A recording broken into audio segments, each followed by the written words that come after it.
Today on Newsbytes, Cali to remove Trump, border invasion worsens, German self-silencing. Stick around for these bites and more, all on today's Newsbytes. All right, peep this. A survey finds 60% of Germans believe they can't freely express political opinions, the highest level since the 50s. 44% think they need to be cautious expressing political views. People ages 16 to 29 are more likely to feel they can speak freely, 50%, compared to older age groups, 36 to 38%. Those with, quote, college education are more likely to feel that they can speak freely, 51% versus 28% of those with secondary education only. The study's authors attribute the results primarily to the political, cultural, and media climate. Right, the story. Migrant holding facilities at 4 major border crossings are over capacity with over 18,500 people in custody. On December 19th, a record 12,600 foreign nationals were encountered at the border in 24 hours. Pictures showed thousands of migrants awaiting processing after crossing illegally into Eagle Pass, Texas. 78% of foreign nationals encountered in October crossed illegally between ports of entry. Less than 30% are being removed or returned, with increasing numbers arriving from China, India, Russia, Africa, South America, and the Middle East, all receiving prepaid debit cards, phones, and lodging once processed and released. Immigration courts' backlog exceeds 3 million cases, delaying hearings by years.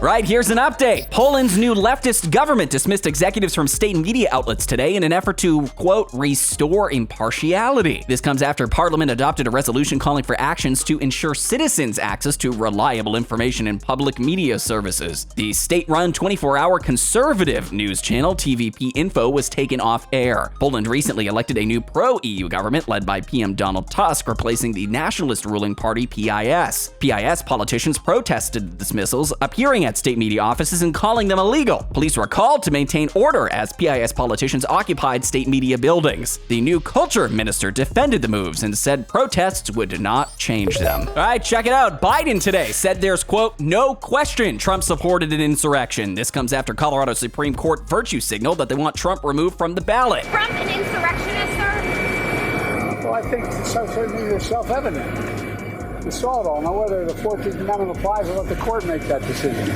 But he certainly supported an insurrection. No question about it. None. Zero.